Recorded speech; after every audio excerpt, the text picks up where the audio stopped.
Okay, so now we discuss the last important reversible process that is called a polytropic process. Now polytropic process जो है वो basically सारे के सारे process को हम लोग यहां पर कंबाइन करते हैं. बेसिकली हम ये प्रूफ करेंगे जितने भी रिवर्सिबल प्रोसेसेस अवेलेबल है वो सारे के सारे फंडामेंटली हमारा पॉलीट्रॉपिक प्रोसेस ही है, right? So what is in general polytropic process? A process is said to be polytropic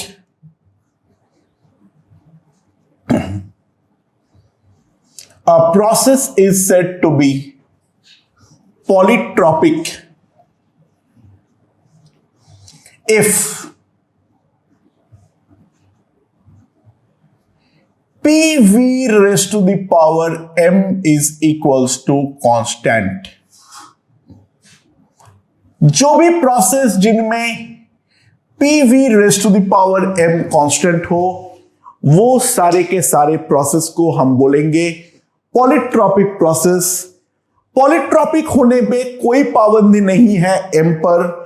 different values of m के लिए हमें different values of polytropic functions यानी पॉलीट्रॉपिक पाथ्स मिलने वाले हैं,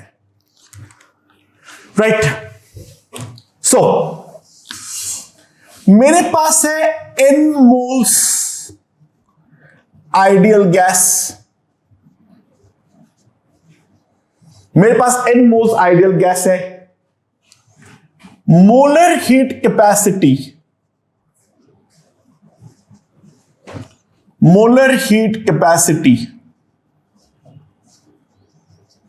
एट कांस्टेंट वॉल्यूम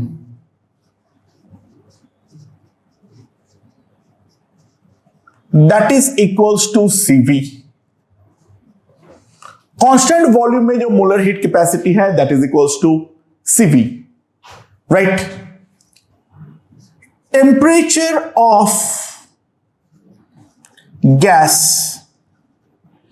इसको मैं T1 से बढ़ा के ले जा रहा हूं T2 पे, राइट? तो कैलकुलेट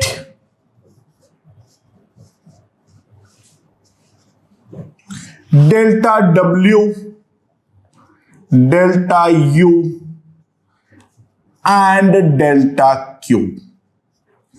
हमें निकालना है delta W, delta U and delta W for polytropic process, right? Okay, अब कैसे करना है उस चीज को समझते हैं, देखते हैं. ध्यान दो. dW में क्या लिख सकता हूं क्योंकि रिवर्सिबल है तो PdV, राइट? और P क्या दे रखा है? P into V to the power m equals to constant. तो मैं P को सिंपली लिख सकता हूं C by V to the power m into dV, right? So delta W मेरे पास आ जाएगा integral C by V to the power m dV V1 to V2. ये मेरे पास आ जाएगा डेल्टा W. ना यहां पर राइट नाउ इंटीग्रेशन के पॉइंट ऑफ व्यू से दो केस बनने वाली है. Case 1, m is not equals to 1 and case 2, m is equals to 1. m equals to 1 मतलब PV equals to constant यानी टेम्परेचर कांस्टेंट. यानी एक केस हमें अलग से डिस्कस करना पड़ेगा, that is the case of isothermal. क्योंकि ध्यान देना, अगर m1 होता है तो वहां पर हमारा इंटीग्रेशन कंप्लीटली बदल जाएगा बाकी इंटीग्रेशन से. सो हम यहां पर डिस्कस करेंगे दो केसेस जहां पर m हमारा 1 नहीं है और दूसरा केस जहां पर हमारा m 1 है। सो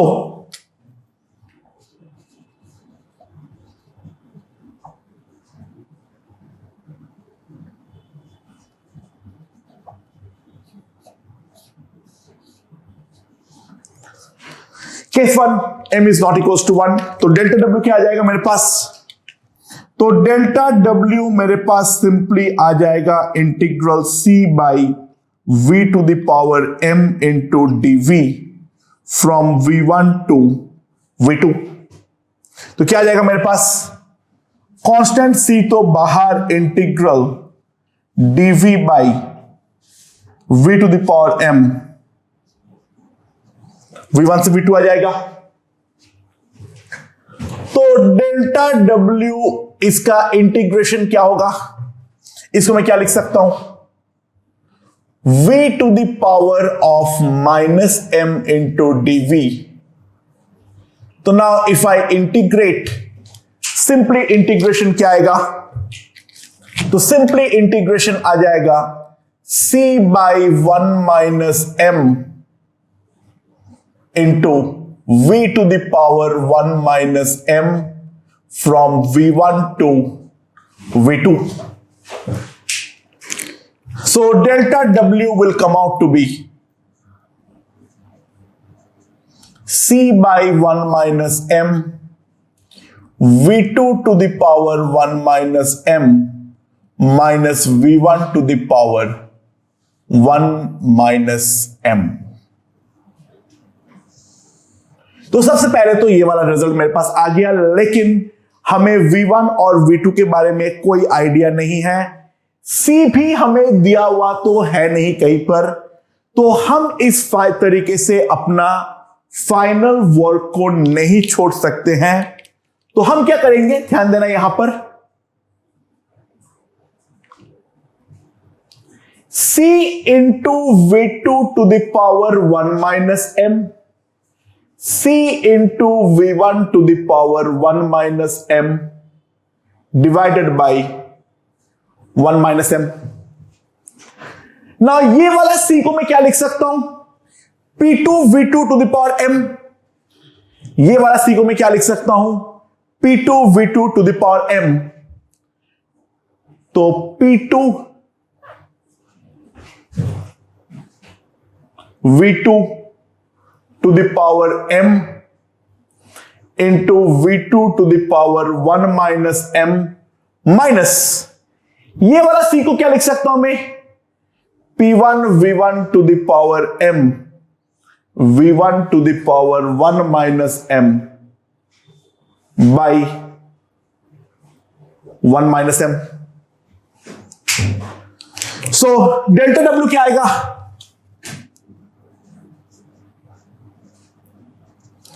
p2 v2 minus p1 v1 by 1 minus m। Now p2 v2 को मैं क्या लिख सकता हूं? That is definitely nRT2।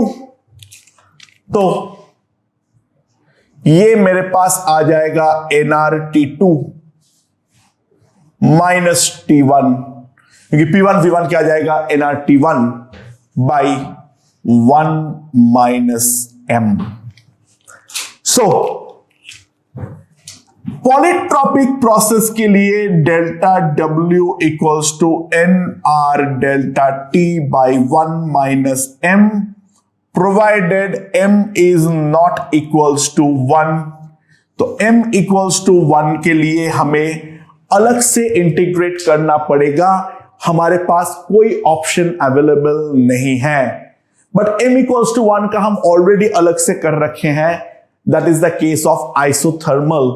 Isothermal का डेल्टा W में जो ln वाला इंटीग्रेशन है वो हम ऑलरेडी कर रखे हैं, तो वापस करने की कोई जरूरत है नहीं। तो बस मैं स्टेट कर दे रहा हूं,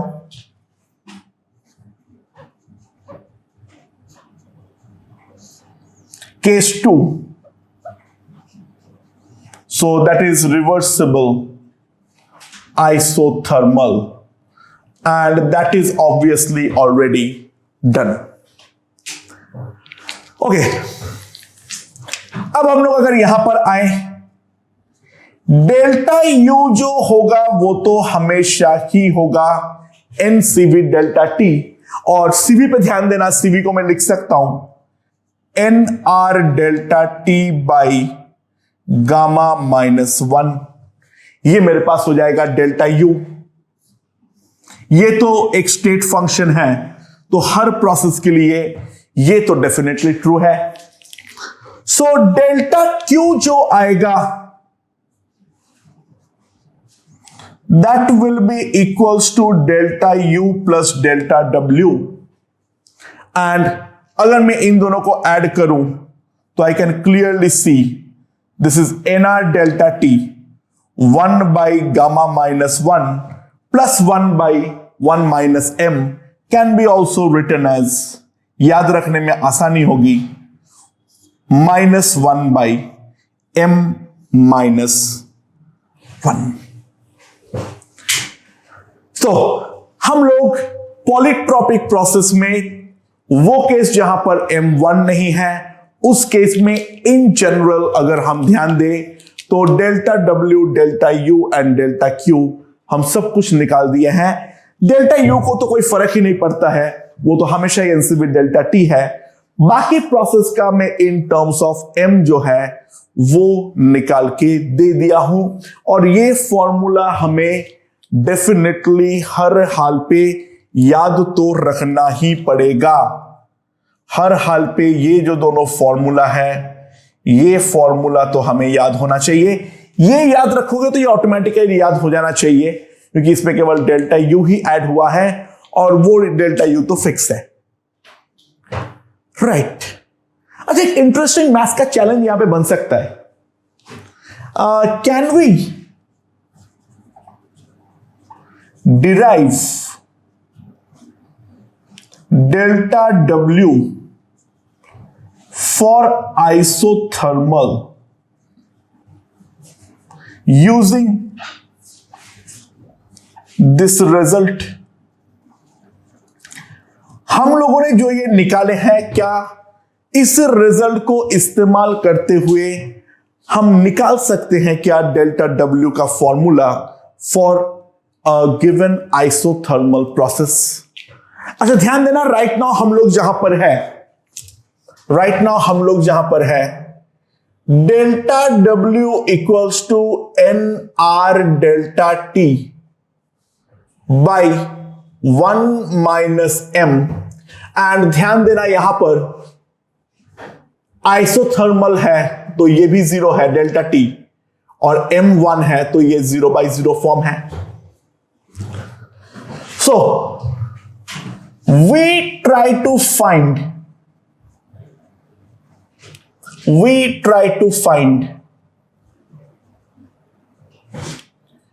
limit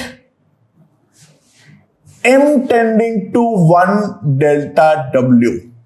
अच्छा, ये केवल 12th वाले बच्चे ही इस वाले पार्ट को देखें। 11th में जो ये चीज कर रहे हो, इस पार्ट को सेफली स्किप कर सकते हो, उसकी कोई जरूरत डायरेक्टली नहीं है। अगर कोई 12th में इस चीज को देख रहे हो तो उनके लिए ही मैं ये वाला just for the sake of interest मैं इसको डिराइव करने वाला हूं। मैथ्स में लिमिट को अप्लाई करते हुए क्या मैं डेल्टा डब्ल्यू का ये जो फॉर्मूला है, उस फॉर्मूले से जो हमारा आइसोथर्मल का रिजल्ट है वो डिराइव कर सकते हैं या नहीं?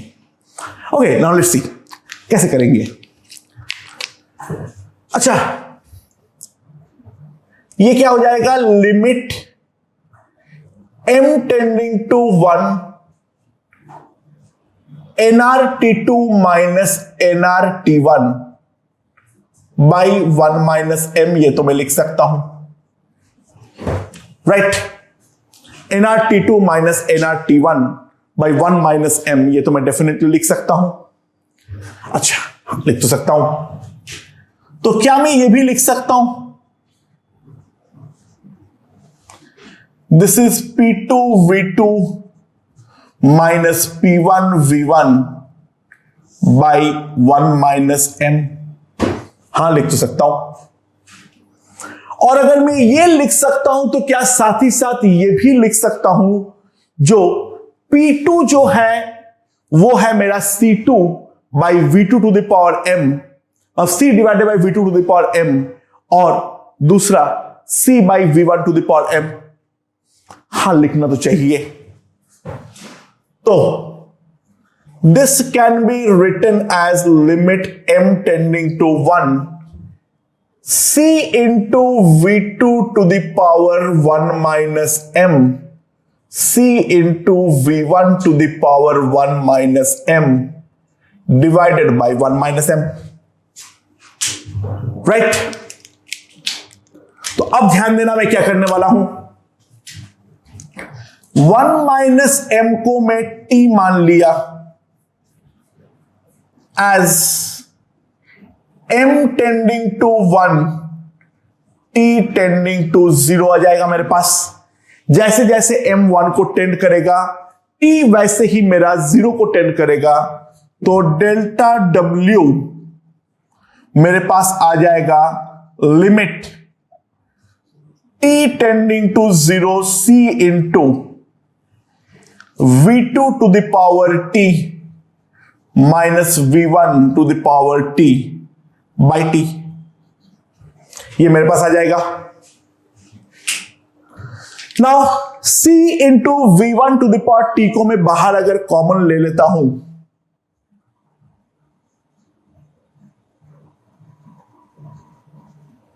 c into v1 to the power t मेरे पास आ जाएगा v2 by v1 to the power t minus 1 divided by t। Now t tending to 0 पे ये वाला क्वांटिटी तो मेरा 1 हो जाएगा, c tending to 0 में जो ये वाला क्वांटिटी है वो मेरा 1 हो जाएगा, और इसको बाहर करते हुए c into limit t tending to 0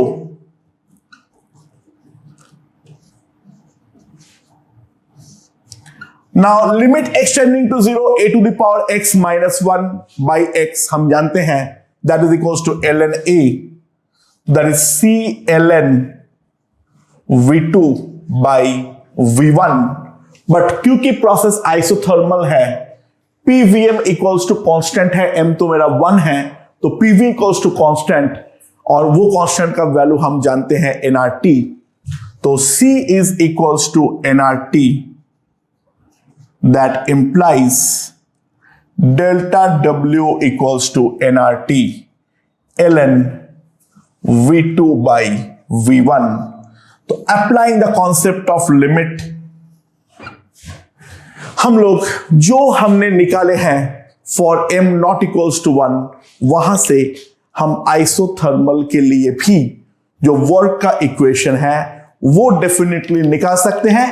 exam में इसका कोई इंपॉर्टेंस नहीं है, just for the sake of knowledge मैंने डिराइव किया हूं। जो आइसोथर्मल ऐसा कुछ नहीं है जो बिल्कुल ही अलग प्रोसेस है, बस वो एक लिमिटिंग केस है ऑफ पॉलीट्रॉपिक प्रोसेस। 11th के जितने भी लोग पढ़ रहे हैं वो इस वाले पार्ट पे जरूर ध्यान मत देना, और मैं पहले इसलिए मार्क भी कर दे रहा हूं, नॉट फॉर 11th। ठीक है, समझ में आया? ओके, तो अब हम लोग बाकी जो सारे के सारे केसेस है उस पर भी देख लेते हैं एक बार। तो स्पेशल केसेस ऑफ पॉलीट्रॉपिक क्या क्या है? पहला,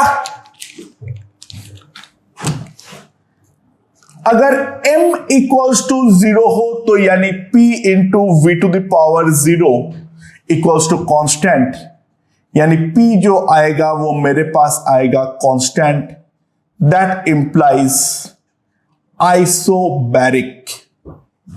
तो अगर मेरा m 0 है तो प्रेशर कांस्टेंट इक्वेशन आ रहा है, तो इसको हम बोलेंगे आइसोबैरिक प्रोसेस। तो isobaric is a special type of polytropic जहां पर हमारा m का वैल्यू 0 है। राइट। और यहां पर भी एक बार चेक कर ले, हाँ बिल्कुल आ रहा है, delta W N R delta T आ रहा है हमारे पास।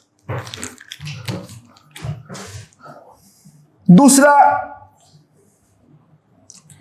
m इक्वल्स टू 1, यानी हमारे पास क्या आ जाएगा,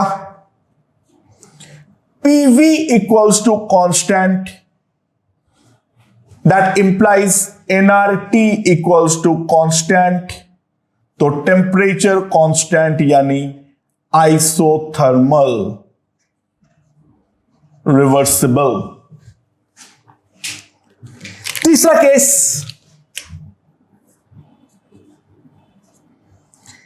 m अगर गामा हो जाता है, तो m अगर गामा है तो मेरे पास क्या आ जाएगा, PV raise to the power gamma equals to constant, that implies ये प्रोसेस जो है वो है रिवर्सिबल एडियाबैटिक। यहां पर डायरेक्टली हमें कहीं पर भी आइसोकोरिक नहीं दिखता है, तो आइसोकोरिक देखने के लिए हमें थोड़ा सा घपला करना पड़ेगा। ध्यान देना, अगर PV raise to the power m constant है तो that will imply P to the power 1 by m into V, ये भी हमारा कांस्टेंट होगा। और अब जब ये फॉर्मेट आया है तो put m equals two plus minus infinity, तो ये हो जाएगा P टू द पावर 0, तो मेरे पास आ जाएगा P to the power 0 into V equals to constant, यानी V equals to constant, that implies so isochoric is a case जहां पे पॉलीट्रॉपिक में m का वैल्यू मेरा प्लस माइनस इंफिनिटी के इक्वल हो। तो पॉलीट्रॉपिक के प्रोसेस के बारे में सारे के सारे जितने भी इंपॉर्टेंट कैरेक्टरिस्टिक्स है वो हमने यहां पर डिस्कस किए हैं, और अब इसके ग्राफ्स के बारे में चर्चा करना हम चालू करते हैं। ओके।